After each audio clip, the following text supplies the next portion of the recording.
আসসালামু আলাইকুম। কলকাতা ভার্সেস পাঞ্জাব যে খেলাটা আছে কালকে রাত ৮টায় এবং কলকাতার যে অবস্থা বিশেষ করে কলকাতা হারলে এখন খুব মজা লাগে। বিশেষ করে বাংলাদেশের অনেক মানুষই কিন্তু খুশি হয়। বিশেষ করে মোস্তাফিজকে যখন ছেড়ে দেওয়া হয়েছে, মোস্তাফিজের সাথে যখন অন্যায় করা হয়েছে। যদিও ব্যক্তিগতভাবে পরে আমি খোঁজ নিয়ে দেখেছি এবং একান্তভাবে যে কলকাতা ম্যানেজমেন্টের আসলে দোষ ছিল না, এটা সরকার পক্ষের অপরাধ ছিল। তারপরেও কলকাতা যদি চাইতো এটা নিয়ে কিন্তু প্রভাব খাটাতে পারতো। তাদের এক কথায় কিন্তু মুস্তাফিজকে ছেড়ে দিতে পারতো না। হারের বৃত্তে আটকে আছে। কোনো ক্রমে হার থেকে কিন্তু বের হতে পারছে না কলকাতা।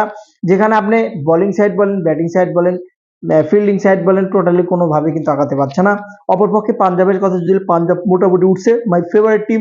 এবং আইপিএল এ যদি কোনো টিমকে সাপোর্ট করি সেটা আগেও বলা এখনো বলা একমাত্র পাঞ্জাব। ব্যক্তিগত ভালো লাগার দিক থেকে বিরাট কোহলির জন্য আরসিবি কে পছন্দ করি, বাট সাপোর্ট অবশ্যই পাঞ্জাবের প্রতি থাকবে। পাঞ্জাব যে বর্তমানে যে খেলাটা খেলছে, চেন্নাইয়ের সাথে যে খেলাটা দিয়েছে, মানে এখন পর্যন্ত মানে যে কোয়ালিটির খেলা পাঞ্জাব দিয়েছে, যদি আপনি দেখেন শ্রেয়স আয়ার যে পারফরমেন্স করছে এবং সামনে থেকে যেভাবে নেতৃত্ব দিচ্ছে, অবশ্যই কিন্তু বলার অপেক্ষা রাখে না। প্রিন্স আরিয়া যদিও ঠিকঠাক ভাবে যে প্রতি ম্যাচে রান করতে পারছে বা টাইমিং করতে পারছে, তবে যেদিন সে দাঁড়াবে সেদিন কিন্তু ২০০ পার করে দেবে।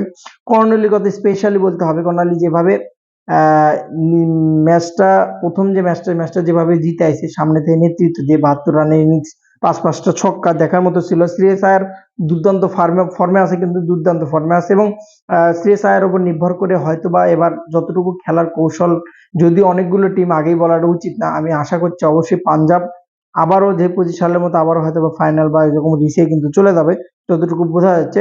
স্টনিস পর্যন্ত ব্যাটিং কিন্তু পৌঁছিচ্ছে না। পাঞ্জাবের ব্যাটিং লাইনটা মোটামুটি লম্বায় আছে এবং ওপরে যারা টপ অর্ডার তারা কিন্তু খুব ভালো ব্যাটিং করতেছে এবং নিচের দিকে যারা আছে তাদের মধ্যে পৌঁছিচ্ছে না, সো তাদেরকে পরখ করে দেখাও হচ্ছে না।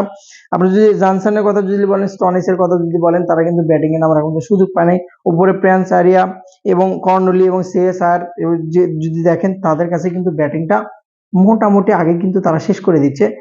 ২৬ বলে 50 শ্রেয়স আয়ার এবং পাঞ্জাবের যে একটা সুন্দর একটা মোমেন্টাম, এই মোমেন্টাম যদি ধরে রাখতে পারে অবশ্যই হয়তো বা একটা দুইটা ম্যাচ কে হারাতে পারে, বাট পাঞ্জাবের কথা স্পেশাল আপনাকে বলতে হবে। এখন পর্যন্ত এই টুর্নামেন্ট শুরুর পর যেভাবে তারা ডমিনেট করছে, চেন্নাই সহ যদি বলে দেন আপনি, চেন্নাইকে যেভাবে হারাইছে ৫ উইকেটে, তো প্রথম ম্যাচটাও যদি দেখেন আপনি এবং জয় দিয়ে শুরুটা যদি দেখেন পাঞ্জাবের, এখন পর্যন্ত কিন্তু খুব গোছানো সুন্দর একটা টিম মুভমেন্ট, বলা চলে যে টিম ওয়ার্ক করে যাচ্ছে পাঞ্জাব। কলকাতার কিন্তু কালকে জয়ের বিকল্প নেই এবং তারা কিন্তু এখন পর্যন্ত এই আইপিএল জয় পায় নাই কলকাতা। তবে কলকাতার জয়টা খুব ইম্পর্টেন্ট। তালমাতাল অবস্থা, মানে কলকাতার টিমটা যদি আপনি দেখেন যে এখন বর্তমানে যে সিচুয়েশন, মেবি কালকে সুনীল নারিনকে হয়তো ওপেনিং নিয়ে আসতে পারে। এছাড়া কিন্তু তাদের কাছে কোনো অপশন নাই। রাহানিকে দিয়ে কিন্তু কলকাতার টিম চলবে না। আমি আবারও বলি, রাহানি যে ওই স্ট্রাইক রেট দিয়ে, ওই টেস্ট প্লেয়ার দিয়ে কিন্তু রাহানিক দিয়ে কিন্তু কখনোই কলকাতার টিমে কিন্তু কখনোই ভালো কিছু করতে পারবে না। সো তাকে কিন্তু চেঞ্জ করতে হবে এবং যে ৬ ওভারের মোমেন্টাম, আপনার আগের আইপিএল এর সাথে আইপিএল কখনোই তো ডিফারেন্স করতে পারবেন না, বা আপনি যদি সেম করতে পারবেন না। আগের আইপিএল গুলোতে ১৬৫, ৬০, ১৮০ রান হতো। আপনি আইপিএল এ যদি এবারের ম্যাচগুলো দেখেন, ম্যাক্সিমাম টোটালি আরো অনেক ম্যাচ হবে, যেহেতু আপনি দেখবেন যে আপনি 50%, 70-80% ম্যাচে কিন্তু ২০০-র উপর রান হবে। সো আগের সেই ১৬০, ১৬৫ দিন শেষ।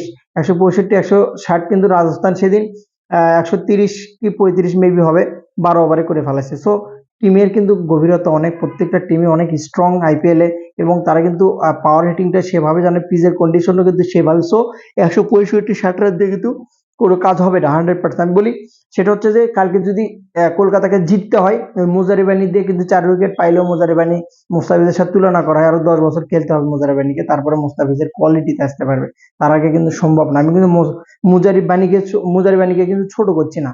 ট্যালেন্টফুল এবং ট্যালেন্ট ক্রিকেটার, আরো ভালো করুক সামনে, এটা বলছি। কিন্তু যারা এই যে এর সাথে কম্পেয়ার করে তাদেরকে বলছি, তাদের মুজারিবানির অন্তত আরো ৭ থেকে ৮ বছর লাগবে মুস্তাফিজের ধারে কাছে আসতে। সো মুস্তাফিজ এবং আপনি যদি পাথি রানা, তাদেরকে অনেক অনেক অনেক বড় অঙ্কের টাকা দিয়ে কিনেছিল কলকাতা। সবচেয়ে বড় লস প্রজেক্টটাই ওখানে হয়েছে। ব্যাটিংটা যতটুকু আছে কলকাতার কিন্তু চালানোর মতো, বাট বোলিংটা একবারে মাইনাস। বরুণ চক্রবর্তী এত বাজে ফর্মে আছে, বলার অপেক্ষা খুবই বাজে কন্ডিশনে আছে।